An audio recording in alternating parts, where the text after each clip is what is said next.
Boa Tudo bem? noite. Tudo bem, professor? Tudo bom? Tudo bom?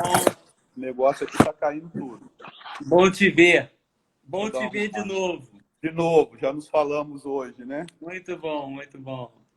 Pessoal, nós vamos conversar com o professor Carlos Alberto Pereira de Oliveira. É isso, né, professor? Exatamente. Mais conhecido como KO. KO, eu ia falar isso agora.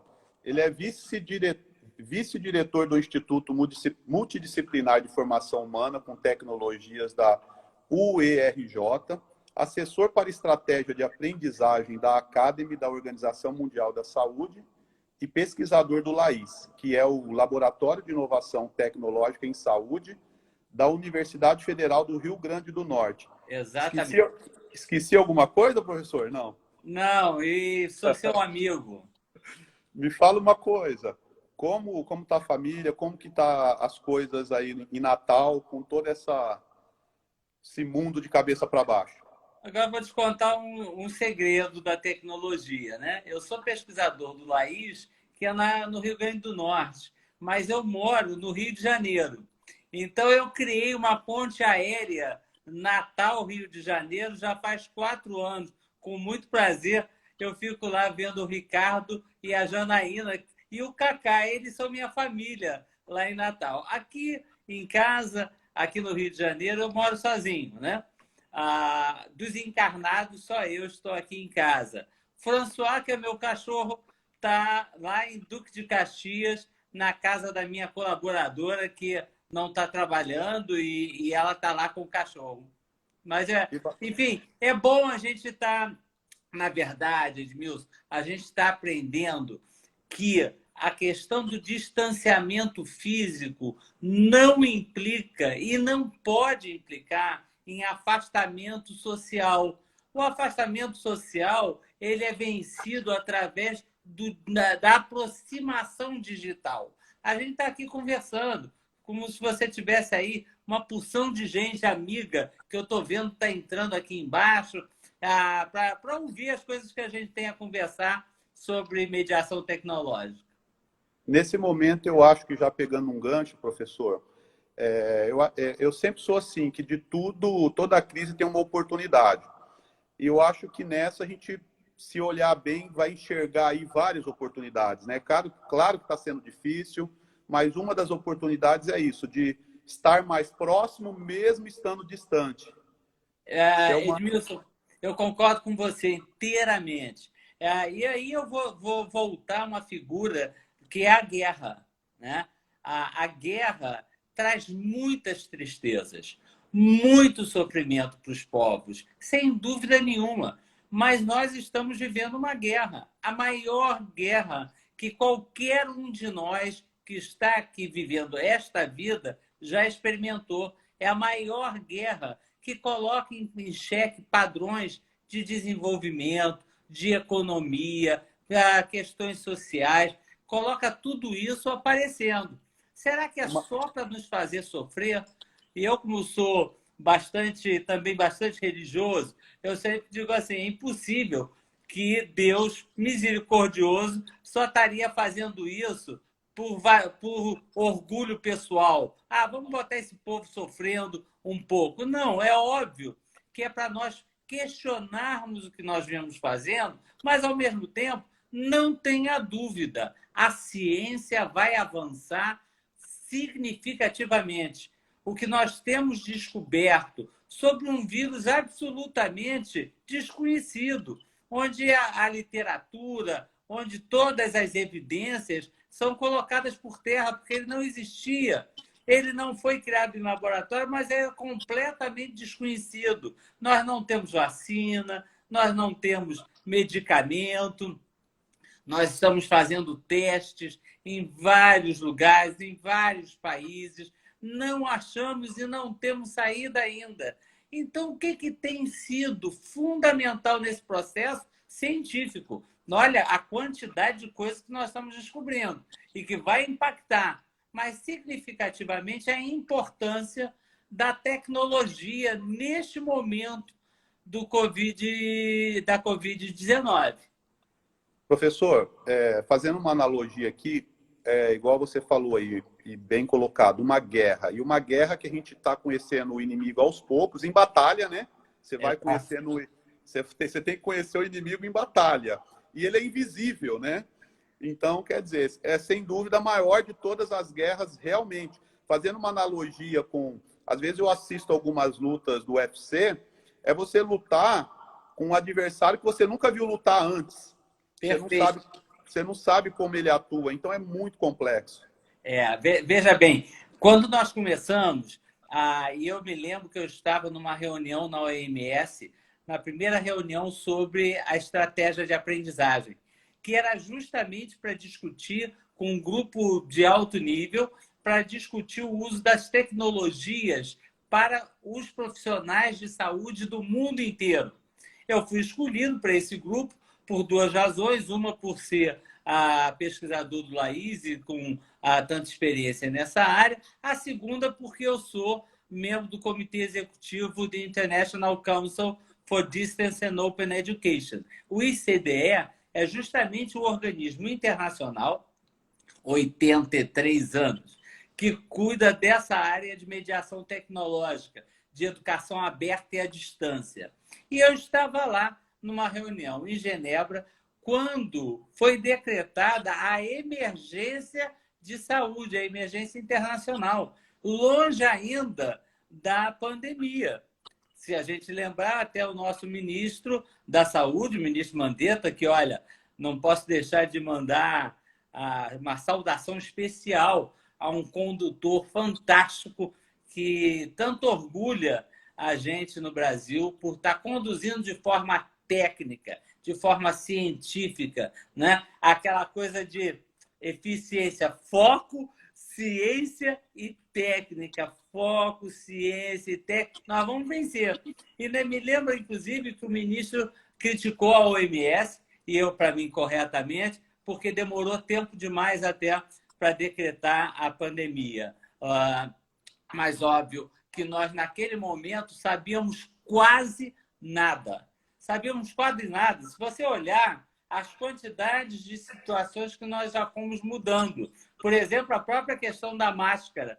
A orientação que nós tínhamos até 2 semanas atrás é de que não deveríamos utilizar a máscara, a não ser que nós fôssemos uma das pessoas que tivesse contaminada, contagiada pela Covid-19, e aí sim a gente deveria utilizar a máscara. Senão, não deveríamos utilizar a máscara, com toda uma série de explicações. Então, portanto, você falou muito bem. Nós estamos diante de um inimigo, nós estamos numa guerra e estamos aprendendo com este inimigo.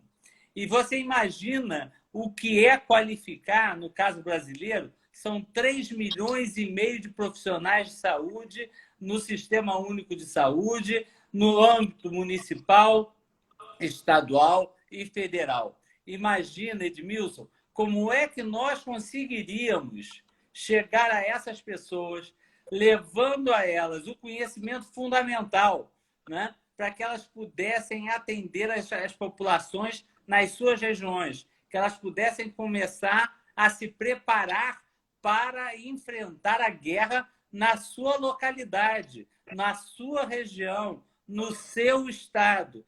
Foi só através da tecnologia. O LAIS tem desenvolvido a tecnologia tanto em smartphone, aplicativos, aplicativos que nos dizem como é que a pandemia está acontecendo numa determinada região, em particular no Rio Grande do Norte, mas, fundamentalmente, a gente está qualificando os trabalhadores. Só para se dar uma ideia, Edmilson, tem um curso que nós oferecemos no AvaSUS, nós temos 5 cursos no AvaSUS sobre a Covid-19, 5 cursos, desenvolvidos nesse tempo. Olha a quantidade de tempo. 2 deles em parceria com a OPAS e a OMS. A OPAS é a Organização Pan-Americana de Saúde e a OMS é a Organização Mundial da Saúde. Só num deles nós temos mais, não sei agora, nós já tínhamos anteontem mais de 60 mil alunos. Como é que nós chegaríamos a 60 mil pessoas, Edmilson, se não fosse utilizando a mediação tecnológica? Então, a Covid, o coronavírus, está fazendo com que a gente também faça uma transição de mundos na área de formação de pessoal, na área de uso de tecnologia. Vou te dar um dado. A OMS ultrapassou, há 2 semanas atrás, também na formação de pessoal na questão da Covid, 1,5 milhão de alunos no mundo inteiro acessando para conhecer a pandemia, para conhecer o que fazer.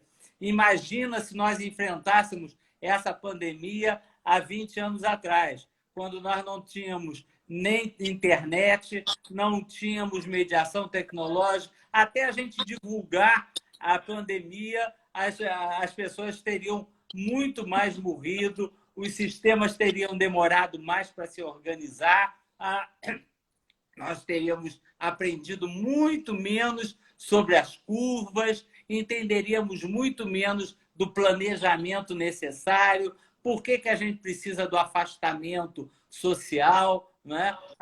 Por que a gente precisa continuar em casa, né? Para que essa curva possa ser alongada. Ao mesmo tempo, não basta alongar a curva só, porque aquela coisa da alongar a curva, você se lembra sempre de um modelo que existe lá fora.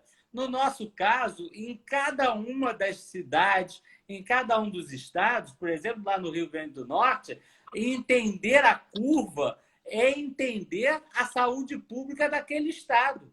Então, é realmente uma guerra que nós vamos vencer com tecnologia e com ciência. Professor, deixa eu... Bom, entrou aqui a Carla. A Carla é nossa editora, ela está de licença maternidade, então um beijo, Oi, Carla. Carlinha, um beijo para você.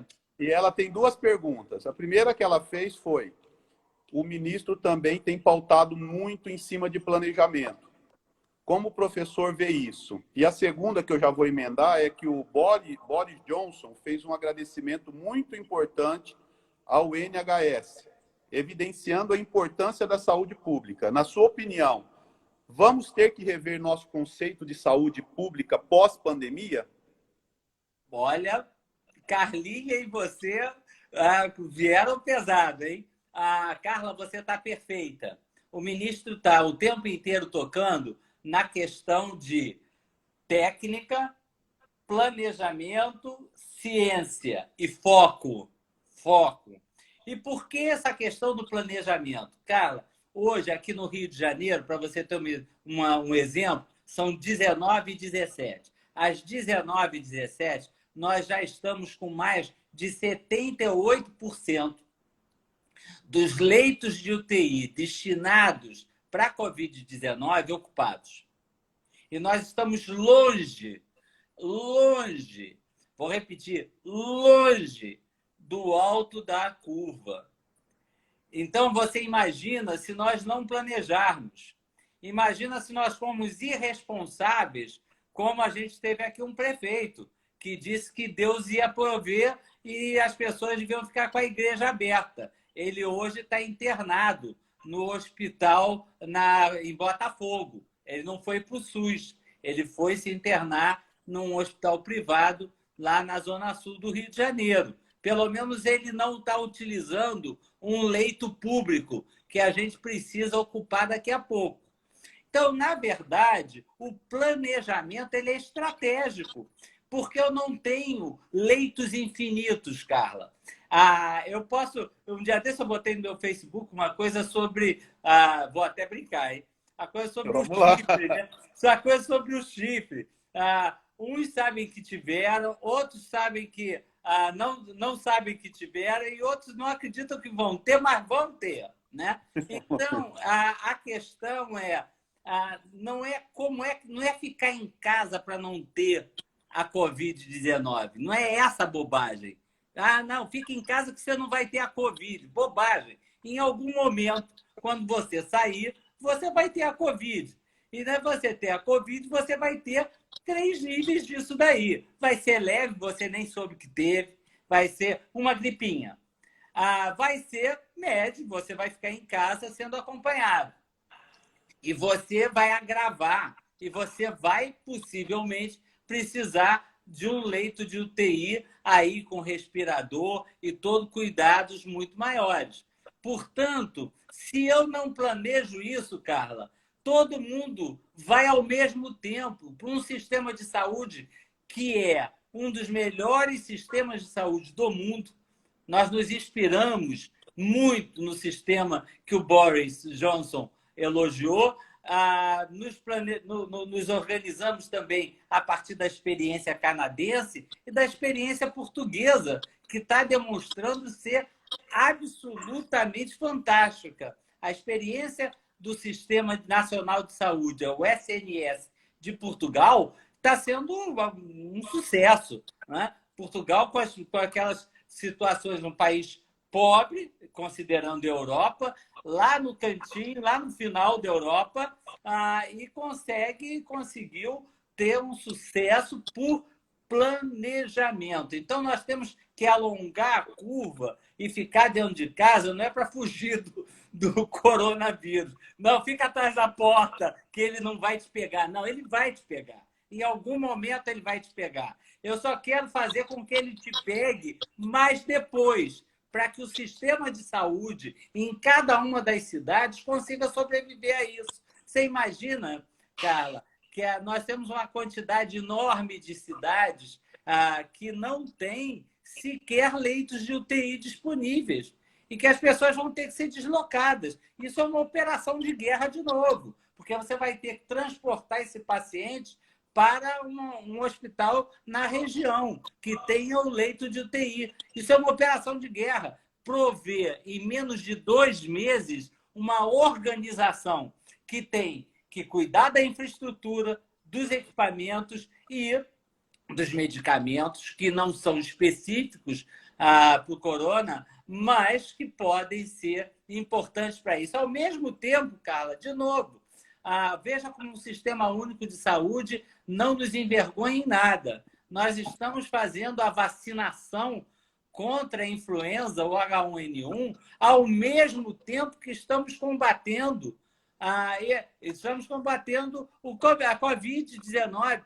Qual o país do mundo que está fazendo uma vacinação em massa de influenza ao mesmo tempo que está na outra guerra?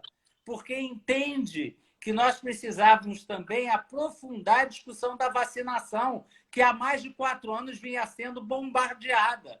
Eu queria saber onde é que estão todos aqueles, Carlinha, que falavam que a vacina, para de vacinar. Cadê? Está todo mundo agora querendo uma vacina.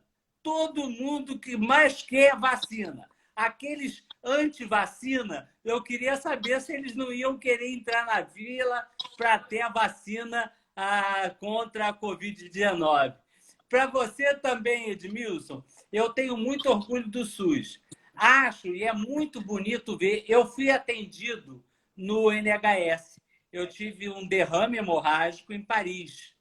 E não me dei conta de que era um derrame hemorrágico e viajei para Londres 1 dia e meio depois. Quando eu cheguei em Londres, eu fiquei numa casa Airbnb, e aí um casal gay, idoso, que era o dono da casa, eu fui ao mercado com eles e eles começaram a achar que eu estava confuso para guardar o cartão de crédito. Eu tinha contado para eles que eu tinha tido alguma coisa e lá os derrames hemorrágicos, AVCs, eles são muito comuns. Então, a população está muito preparada para isso. Aí eles me convenceram no dia seguinte de eu ir até o NHS com eles, até o hospital. Fizeram todos os exames, erraram o diagnóstico, pensaram que tinha sido um AVC, porque eles estavam sem tomografia. Aí eu fui fazer a tomografia no dia seguinte, olha, lá no NHS. Fui fazer no dia seguinte a tomografia e o diretor do setor de TIA, que é a sigla, ele, quando viu que estava com uma quantidade significativa de sangue, ele me chamou correndo e começou a dizer que talvez tivesse que drenar, abrir a minha cabeça e drenar. Então, fiquei lá no hospital um dia e meio, conheci o sistema, aprendi que a única coisa que eles têm melhor do que nós não é os trabalhadores, porque os trabalhadores eles importam, como muito bem fez o Boris, reconhecendo o enfermeiro português. Os portugueses fazem parte da maior parte de enfermeiros e de líderes de enfermagem nos hospitais ingleses. No meu hospital, que eu fiquei um dia e meio internado, a líder do setor era uma enfermeira portuguesa muito engraçada, muito carinhosa, que certamente o mesmo elogio que o Boris fez. Mas a única coisa que nós não temos é a quantidade de equipamentos, nós não temos um país em que haja tanta desigualdade social, mas é esse SUS que garante vacina, é esse SUS que garante a Anvisa, é esse SUS que garante a ANS, é esse SUS que garante as emergências, é que garante os transplantes. Então, não tenho a menor dúvida de agradecer a cada um dos trabalhadores que está lá. E para nós, o que significa, para nós da área de educação com mediação tecnológica na saúde, é como é que nós levamos para eles material de qualidade, como o material que nós desenvolvemos no LAIS, como nós desenvolvemos no IFHT, como nós desenvolvemos também na Fiocruz, enfim, como nós desenvolvemos material de qualidade que é confiável. Numa guerra, Edmilson, você sabe muito bem que a gente só tem um jeito de vencer uma guerra, é tendo conhecimento, e conhecimento que a gente possa confiar. Então, nós oferecemos cursos online de 4 horas, de 8 horas, de 2 horas, em que as pessoas encontram ali as informações necessárias para que eles saibam como é que eles devem proceder no trabalho com os pacientes e com a população local. Então, essa é a nossa tarefa, Edmilson. Professor, o assunto aqui é mais tecnologia, mas eu acho que hoje nesse momento, está tudo integrado, né? Não tem mais somos nós, não tem saúde, economia. Na minha visão, eu acho que está tudo integrado. Eu fiz uma live a semana passada com o meu amigo Fábio Carvalho, CIO do Hospital Adventista, claro, no Paraguai, e eu fiz uma pergunta para ele, ele ficou em cima do muro. Eu quero saber a tua opinião a respeito do seguinte: uns querem liberar porque querem trabalhar, e sabe que a população precisa, ninguém quer, muitos não querem dinheiro do governo, ele quer o direito de trabalhar. Mas nós estamos com esse problema que é muito sério. É uma guerra de um inimigo que a gente não conhece, tá? Qual é a dosagem desse remédio? Porque, para mim, eu acho que eu sou muito aquele do equilíbrio. Eu acho que nem muito à direita, nem muito à esquerda. Qual é a dosagem desse remédio? Essa é uma primeira pergunta. A segunda, eu vi uma médica, eu acho que foi até numa reportagem, alguma coisa, falando: aqueles que querem trabalhar e abrir mão, eu não sei se foi bem assim, tá? Mas foi mais ou menos isso. E querem abrir mão, e aqueles que querem trabalhar e que não querem ficar em casa, que assinem um termo abrindo mão de respiradores no caso de pegar o coronavírus. Enfim, qual é a tua visão a respeito disso? Qual é a dosagem certa do remédio? E qual a tua visão sobre essa médica, que eu não vou me lembrar o nome agora, para dar o devido crédito, essa opinião dela? Vamos começar por ela, né? Eu acho que ela usou uma figura de linguagem forte. O ministro também tem usado várias figuras de linguagem forte, né? É impossível combater uma guerra tomando café no boteco lá no Distrito Federal, né? Uma guerra não se ganha dando tchauzinho, né? Então, essas bobagens a gente tem que ter muito cuidado. Ela usou uma figura de linguagem que não existe. Não é possível que você tivesse essa possibilidade. Por quê? Porque você não pode abrir mão da luta pela vida, independente de quem é. Ninguém pode abrir mão do respirador. A questão que é séria, que ela colocou e que está por trás disso, é que nós podemos ter que chegar à situação da Itália, onde nós vamos ter que escolher quem vai para o respirador. E aí a gente tem que ter, de novo para a Carla, planejamento.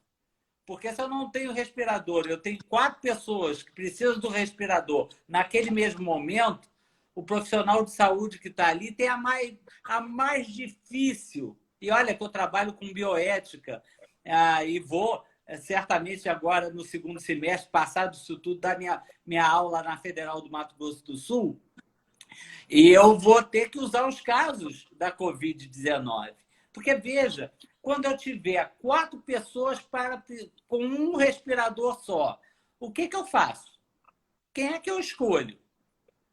Essa guerra a gente no Rio de Janeiro enfrenta com os tiroteios, em que chegam 4 às vezes numa briga lá, numa comunidade, você chega com 5 polibaleados para decidir. Só tem uma sala cirúrgica e você tem 5 e você tem que escolher. É a mesma coisa. Nós não queremos que a população tenha que deixar na mão do profissional de saúde essa escolha de Sofia. Quem é que fica no respirador? Vai ser a avó de quem? E no caso brasileiro, nós estamos verificando, vai ser o jovem da comunidade qual? Vai ser o jovem de Paraisópolis ou vai ser a Dona Maria que mora em Pinheiros? Como é que nós vamos escolher isso, Edmilson? Então, eu acho que essa é o maior desafio dela. E aí eu vou pegar a pergunta que o nosso amigo do Paraguai teve medo de responder. E eu vou te dizer muito objetivamente. É uma escolha se o Brasil quer ser Equador ou se o Brasil quer ser Portugal. Nós podemos escolher colocar os nossos corpos dentro de caixão de papelão. É uma escolha. É uma escolha.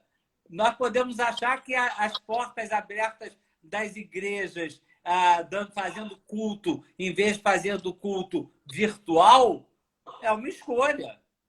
E, nesse caso, maior ainda, é uma escolha de quem vai lá. O problema é que essa pessoa volta para casa levando com ela, ele é o transporte público do coronavírus. Então, não é se deve ficar ou deve sair. É porque ele vai estar transportando o corona para dentro da sua casa. E aí, você veja como é injusto a situação que nós vivemos em nosso país. Uma situação é você olhar para o estado do Mato Grosso com um território enorme, com um local para as pessoas viverem, com uma condição de vida absolutamente diferente de, por exemplo, aqui, a Rocinha, por exemplo, ou a Maré. Pedir que uma pessoa na Rocinha tenha como fazer distanciamento físico dentro de uma casa de 10 metros quadrados, em que moram 12 pessoas, é quase um deboche. É um deboche. Né? Por quê? Porque, no fundo, o problema não é a Covid-19. O problema é a falta de qualidade de vida. A falta de condições das pessoas viverem. Então, óbvio que num país como o nosso, não vou pegar os dados da Itália. Aqui não morrerão velhinhos igual a Itália. Aqui morrerão velhinhos, aqui morrerão pessoas em situação de rua, aqui morrerão pessoas que moram em comunidades com baixíssimas condições de vida. Aqui morrerão os nossos índios. Por quê? Porque são uma população extremamente frágil e vulnerável, que quando as suas terras são invadidas, como foi lá no passado, quando nós matamos e dizimamos os índios, trazendo as nossas doenças. Então, se nós entrarmos numa tribo indígena neste momento, e nós vamos levar para ela a Covid-19, e eles não têm condições absolutamente de sobreviver. Então, é óbvio que aqui o nosso perfil dos mortos e o nosso perfil dos graves no Brasil são muito diferentes do que a gente vai verificar na Europa. Vai ser muito próximo, em alguns momentos, do que se vai ver na África. vai ser muito próximo do que vai se ver em situações como o do Equador. Eu acho, Edmilson, que nós, no Brasil, enquanto nós tivermos o comando do ministro Mandetta, nós temos a segurança de que nós não viraremos o Equador.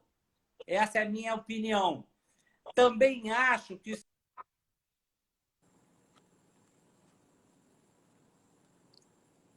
Professor?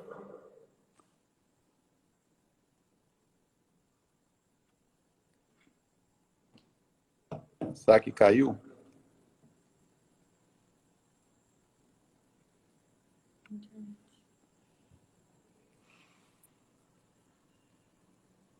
Bom, enquanto o professor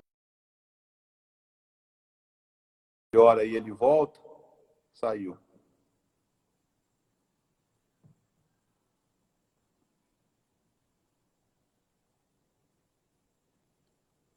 Bom, vamos aguardar aqui o professor novamente.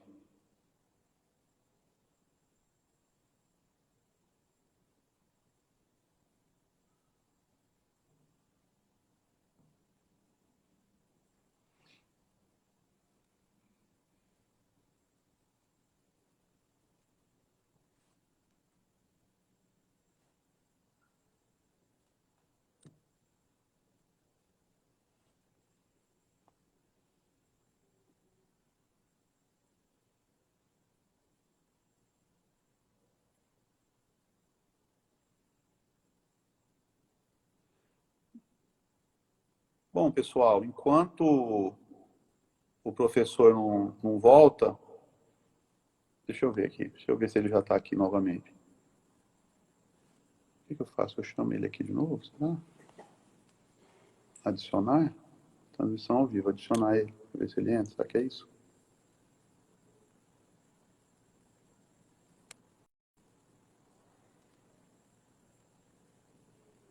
Eu tinha adicionado ele, tá isso? Transmissão ao vivo.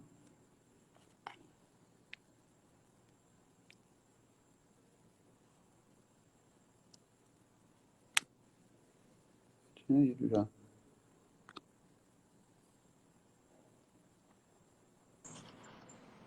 Oi, Voltou? voltamos aqui. Então, eu estava te falando, Edmilson, que aquela tua primeira parte, eu tenho muita confiança de que nós conseguiremos vencer essa guerra.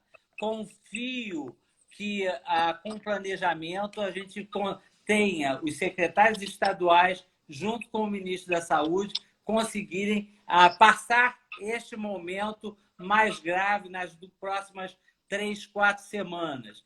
Agora, eu vou te dizer também, concordo com você, de que é preciso ir calibrando o processo. É planejamento. Eu não posso imaginar que nós vamos ser a Itália, em que você pode bloquear, fazer um lockdown de uma determinada região. Nós não somos. Nós somos um território que é um continente com características absolutamente diferentes. Então, é preciso que os gestores estaduais, os gestores regionais e locais também saibam como calibrar o seu processo. Para isso, a gente tem dados. Para isso, por exemplo, o Laís tem desenvolvido tantos aplicativos e tantos sistemas para possibilitar que o Rio Grande do Norte tome as melhores decisões, porque não pode se imaginar que a solução para o Amazonas é a mesma solução que se vai dar para o Mato Grosso do Sul. E também não pode se imaginar que a solução para Campo Grande vai ser igual a uma cidade de fronteira, em que você tem todos os riscos de fronteira, mesmo a fronteira fechada. Portanto, nós estamos vivendo uma necessidade disso que você falou muito bem, Edmilson, que é gestores capazes, junto com os prefeitos, com os governadores, capazes de calibrar esse processo. Saber rapidamente quando fecha, saber rapidamente quando vai abrindo, quando sente que abriu demais, fecha de novo. Você veja, São Paulo, nesse fim de semana, teve que acompanhar se a cidade voltava a ter uma normalidade. né? Porque as pessoas começaram a achar que dava para tomar cafezinho lá na padaria. E aí você começa a sair para a rua. Quando caiu a um nível desesperador, que vai destruir o sistema de saúde, o governador disse o quê? Se na segunda-feira não tiver melhorado, eu vou fazer medidas mais restritivas. Professor, é verdade tudo isso. E antes de eu fazer uma pergunta que eu tenho para você, deixa eu ler alguns comentários aqui. O Marco Túlio disse, e tem gente que sabe que tem, mas nega. Acho que ele está querendo dizer aí a respeito do... né? Daquele senhor. Um abraço, o Marco. A Rafaela Aires, é muito triste a falta de entendimento de alguns. Acabam prejudicando a grande maioria. Temos tudo para vencer, só precisamos nos unir por todos. Eu concordo aí com a Rafaela. Bom, a Carla, jornalista, quando entra em live, não adianta. Quer fazer pergunta. Sem SUS haveria barbárie. Já diria a referência Gonzalo Vecina Neto. Viva o SUS. Um abraço para o Vecina. O meu querido amigo. Até quando a gente briga, a gente é amigo. O Marco está falando aqui de novo. Não queria vacina, agora querem. E que mais?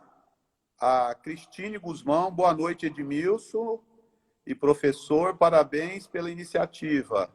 Oi, Cristine, um beijo para você. Ela está perguntando aqui, professor, você acredita que após essa pandemia, países como o nosso, diante da quantidade de aporte em estudos e pesquisa, conseguirá, na assistência, sistemas mais resilientes? Boa pergunta. O que é um sistema resiliente, né? É aquele que é capaz de rapidamente responder a uma situação, por exemplo, como esta pandemia.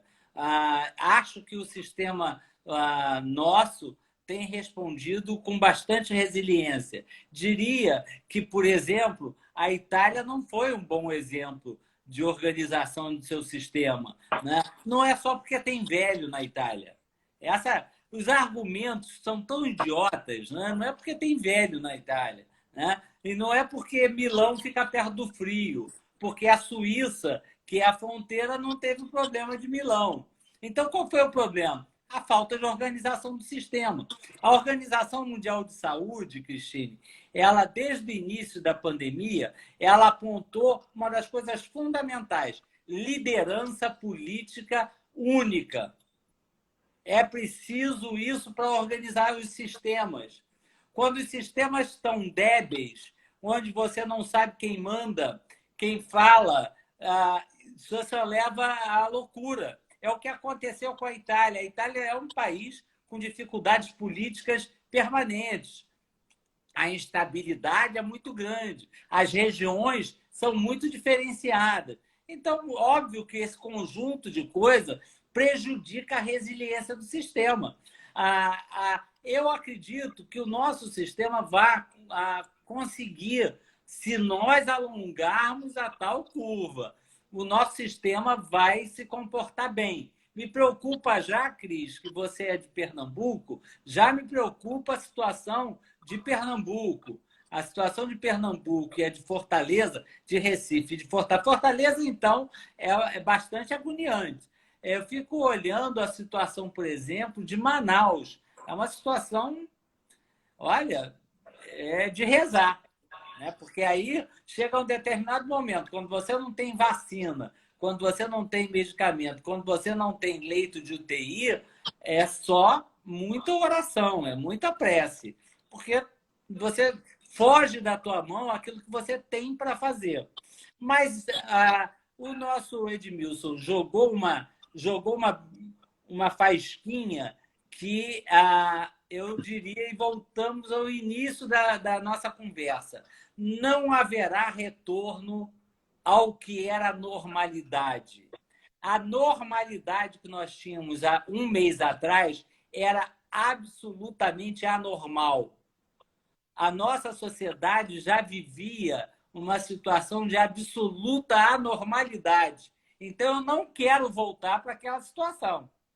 Eu acho que nós temos que aprender com a Covid-19. Se nós voltarmos a ser o que nós éramos, tadinho de nós. Então não serviu para nada. Não aprendemos Professor, nada. eu tenho falado isso até para os colaboradores do Grupo Mídia. Aquele que não sair melhor disso que nós estamos passando está morto, tá? E quando eu estou falando aquele, eu estou falando de empresa, de ser humano, de pai, de filho, eu estou falando de tudo. Aquele que não aprender com esse momento que o mundo passa, ele está morto. Mas eu tenho uma pergunta aqui para você, professor. Por quê? E aí você está mais por dentro de tudo, você pode me responder melhor. Porque eu sou um questionador, então eu fico sempre questionando. Por que que a nossa mídia, e eu sou de mídia, mas por que que a nossa mídia fica batendo só em cima, assim, maçante, dos países que estão com problemas seríssimos? Quantos países nós temos no mundo? Os que não estão com nenhum caso, ou com pouco caso, ou que não tem esse problema dessa magnitude, o que que eles têm a ensinar? Por que que não chegou lá, ou por que que não chegou dessa maneira? E por que que a gente tem que bater tanto, eu não sei se chega a ser um sensacionalismo, em cima da Itália, em cima do que aconteceu no início com a China, com a Espanha. Por que que nós ficamos em cima disso e só isso serve de exemplo? Pergunta boa. Eu trabalho eu sou da Rádio Tupi há muitos e muitos anos, né? Já vai fazer quase 3 décadas. Então, eu vou te dizer o seguinte. O problema básico é que nós precisamos que as pessoas se convençam. Então, o poder da imagem é muito importante, de que as pessoas se convençam que elas têm que ficar em casa. Então, é importante que a gente mostre efetivamente o resultado de quando você não fica em casa. E qual é o resultado de quando você fica em casa?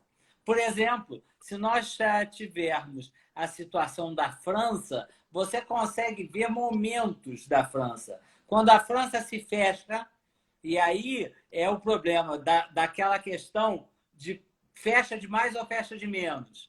Se você A dose do remédio. Se você demora a dar o remédio, você acaba tendo que ir para o lockdown. Ou seja, fecha tudo. E você hoje na França, para você sair de casa, você tem que ter uma permissão que diz aonde você pode ir. E aquilo é lido por um policial na rua. É isso que nós queremos chegar? Não, né? Não. Até porque somos povos diferentes. Né? Eu quero muito mais chegar ao sucesso de Portugal. Sim. Eu quero chegar ao sucesso de Portugal. E acho que a imprensa responsável, tem mostrado o exemplo de países como Portugal, que deu muito certo. Nós estamos tentando observar o porquê que países asiáticos parecem ter tido resultados melhores. A China mesmo, mas ela teve que fazer lockdown, apesar dela, inclusive, no início, ela escondeu casos durante 1 semana e meia. Né? Depois, não. Depois abriu os casos, depois facilitou. Oi, Estrago. Depois ela facilitou o acesso à informação, que foi muito importante para organizar os sistemas.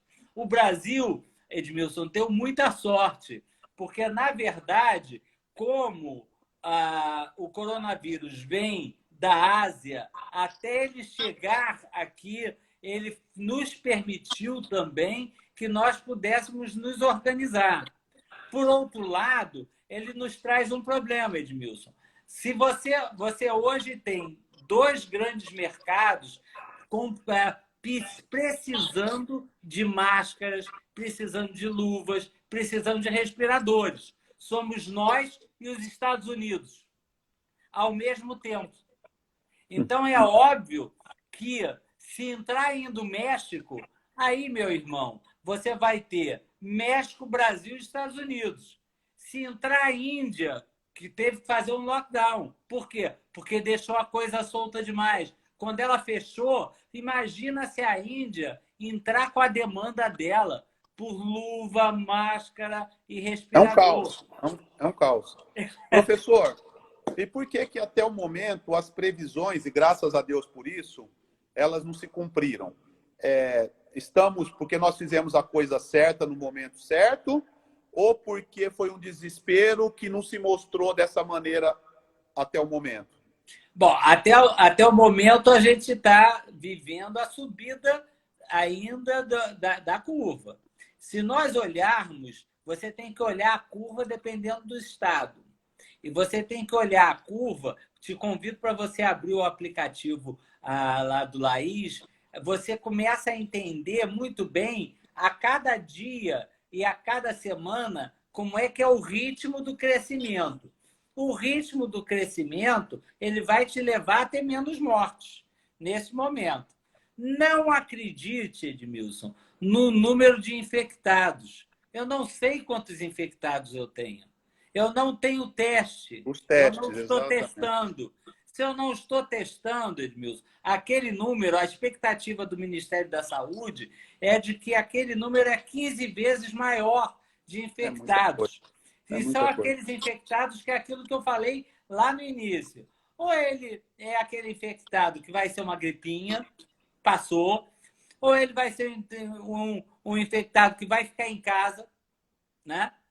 Como o governador do Rio de Janeiro, que hoje veio por volta das 5h30, veio a público dizer que desde sábado e que confirmou hoje com o exame, ele está com a Covid-19, então ele está em casa, está com febre, mas não foi preciso nada, porque ainda é o caso para ficar em casa. E tem os que precisam ir para os hospitais. Bom, esses que a gente tem uma preocupação maior. Então, quando a gente vê aquele número, eu tenho dito sempre o seguinte: aquele número reflete quem interna e quem morre. Quem interna e quem morre. Quem morre, você precisa fazer o teste. E aí você vai ter que confirmar esse caso. Então, quando, por exemplo, hoje, no Brasil, deu um salto, e isso já era esperado. O secretário o Anderson ele já tinha avisado sobre isso. Por quê? Porque nós tínhamos um feriado, o feriado da Semana Santa, porque algumas pessoas estavam realmente no seu serviço em feriado. E no sábado e domingo, onde você tem um número menor de possibilidade de fazer a testagem daqueles que foram a óbito. O que Professor, acontece? Os resultados iam começar a aparecer e vai ser sempre assim, na terça-feira. Então, a terça-feira dá um pulo, amanhã possivelmente vai dar uma caidinha, não grande. Por quê? Porque acumulou o de segunda para o número de terça. Não é pouco grave a quantidade de mortos que nós já temos. com Se eu, certeza. lembra que eu te falei agora, quando a gente começou, que o Rio de Janeiro já tem 70% dos leitos todos comprometidos de UTI. Então, quando ainda estou subindo, o carro ainda está pegando, o estado do Amazonas não tem mais nenhum leito de UTI. Nenhum. Então, Complicado. nós veremos semanas muito difíceis. Nos preparemos, sejamos resilientes, porque vai ser muito difícil.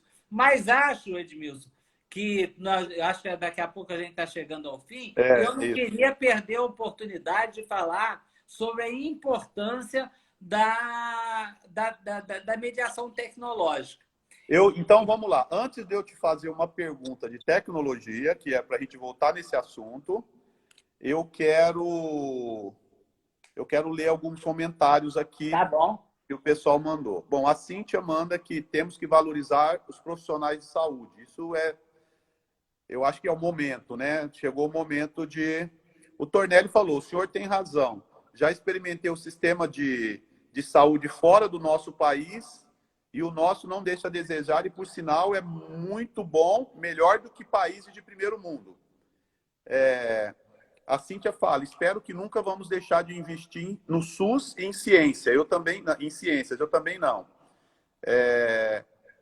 Bom, a Rafaela Aires está falando que seremos Portugal. Assim seja, né? Opa! Bom, professor, eu tenho uma pergunta que é o seguinte, voltando para a tecnologia. Fazer uma analogia com uma Copa do Mundo. Aquele atacante que, de alguma maneira, uns achavam que ele resolveria, outros acham que ele não faz tanta diferença. Mas aí o time está perdendo, final de Copa do Mundo, e o cara entra. A pergunta é, a tecnologia entrou para virar o jogo? Deixa eu te dizer, a tecnologia, por exemplo, a telemedicina, a teleconsulta, o telediagnóstico, quantos anos nós estamos perdendo nessa discussão? Quantos anos você faz essa discussão nos seus eventos? Quanta porrada nós já tomamos isso? Os conselhos todos ali, olhando com o retrovisor para o passado, quando nós devemos estar vendo o futuro. A tecnologia já nos dava condições de melhorar a qualidade da atenção e da assistência, colocando telemedicina, telesaúde, telediagnóstico, para levar para aquelas populações que não têm acesso a um especialista, até um especialista do Einstein, por exemplo, que esteja trabalhando em telemedicina, ou com aqueles que estão trabalhando conosco no Rio Grande do Norte, que é Rio Grande do Norte e Paraíba. Se nós estamos possibilitando isso, não pense, Edmilson, que nós estamos e vamos aceitar voltar ao passado. Isso aqui não é chá para a gente dando chá para ver se o cara melhora. Não. Nós não vamos voltar para trás. A telemedicina, a telesaúde, a teleconsultoria, a mediação tecnológica em educação, a educação à distância, tudo isso veio para ficar. Queiram os retrógrados conservadores deste país, sim, queiram ou não. Não tem mais retorno. Nós não conseguimos mais viver sem luz. Nós também não conseguimos mais viver sem tecnologia. É um turning point. A mudança já veio. Agora, meu irmão, nós não vamos retroceder. A Covid-19 nos trouxe a oportunidade de reconhecer que a tecnologia é indispensável para todos os profissionais de saúde, indispensável para os gestores, indispensável para os professores. Imagina ter um sistema de ensino que ainda reclama da educação à distância. Olha, é um negócio tão maluco. Eu escuto cada coisa no Brasil que eu digo assim, onde é que essa gente ainda está? Em que séculos estão? Será que ainda pensam que Anchieta era a melhor forma de dar aula, escrevendo na areia? Ou então a gente ainda acha que de pé no chão também se aprende? Ou será que nós vamos ter falta de vergonha na cara de dizer que as crianças, coitadinha das crianças, algumas não têm acesso ao computador, algumas não têm acesso ao smartphone. Então, por que não se faz a campanha para que eles tenham acesso? Ou nós vamos fazer o discurso de que aqueles que não têm continuem não tendo? E eu vou condenar justamente essa população a não ter condições de viver com tecnologia. Nessa discussão, nesse momento, Edmilson, nós temos que estar discutindo com os governos como é que todo mundo tem acesso à banda larga, como é que cada pessoa tem o seu smartphone, como é que as pessoas podem acessar uma educação de melhor qualidade, que é com mediação tecnológica. Olha, vou aproveitar essa batalha, essa guerra, para não retroceder 1 milímetro. Aqui no Rio de Janeiro, eu estou apoiando, olha, significativamente, estamos montando um grupo do mais alto nível para apoiar a iniciativa do secretário de Estado de Educação, que está levando o ensino à distância para as escolas públicas.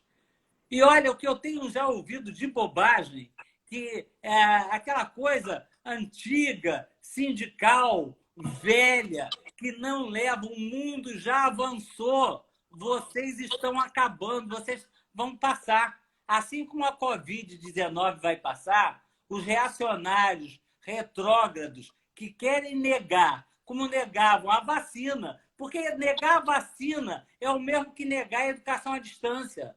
Negar a vacina é o mesmo que negar a telemedicina. Quando a gente ataca o terraplanismo, a gente tem que olhar para o nosso terraplanismo.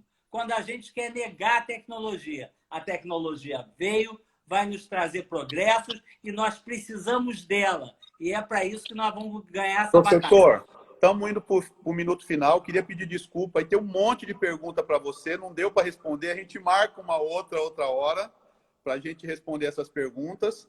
Eu quero saber se você vai baixar depois para a gente poder assistir. Claro, vai ficar salvo e a nossa equipe vai fazer isso para a gente assistir posteriormente. Muita gente vê depois, não deu para ver na hora. E eu queria que você fizesse aí as suas considerações finais. A gente deve ter um minutinho. Olha, primeiro agradecer muito, Edmilson, você ter me convidado e aceitado essa loucura, essa proposta da gente conversar sobre isso. Segundo, agradecer a todo mundo que está aí, né? Que eu estou acompanhando aqui, Lilian, gente do Brasil todo, não é só os meus vizinhos, nem a minha família, não. O pessoal todo que me conhece, que sabe do trabalho, o pessoal no Rio Grande do Norte, no Mato Grosso do Sul, muito legal, muito legal. Mas, o Ricardo entrou agora, o Ricardo estou vendo aqui o Ricardo. Isso, é um parceiro nosso também, então tem bastante gente do setor aí. Deixa eu te falar. Então, eu quero agradecer e pedir a vocês que tenham a confiança, de novo, na ciência, foco na ciência, planejamento, organização. Nós vamos vencer e nós precisamos de um comandante. Eu peço a todos, olha, a todos, confiemos no Sistema Único de Saúde, confiemos no ministro da Saúde e na sua equipe. Confiemos nos secretários estaduais de saúde que estão fazendo um trabalho exemplar. Confiemos nos secretários municipais. Juntos, nós vamos vencer. Ele vai passar. E que a gente aprenda com a Covid-19. Nós vamos aprender. Nós não vamos voltar a ser tão ruins quanto nós éramos antes. Essa é a nossa oportunidade de avançar. Professor, obrigado. Queria agradecer muito aí ter aceitado o convite. Agradecer o pessoal que nos acompanhou aí. Tivemos uma audiência aí até considerável. O pessoal, além de acompanhar, ainda participaram. E esse foi mais uma live da plataforma Healthcare. Teremos outras, inclusive com o professor. Gostei muito. Muito obrigado por tudo. Viu? Obrigado por ter me convidado. Abraço.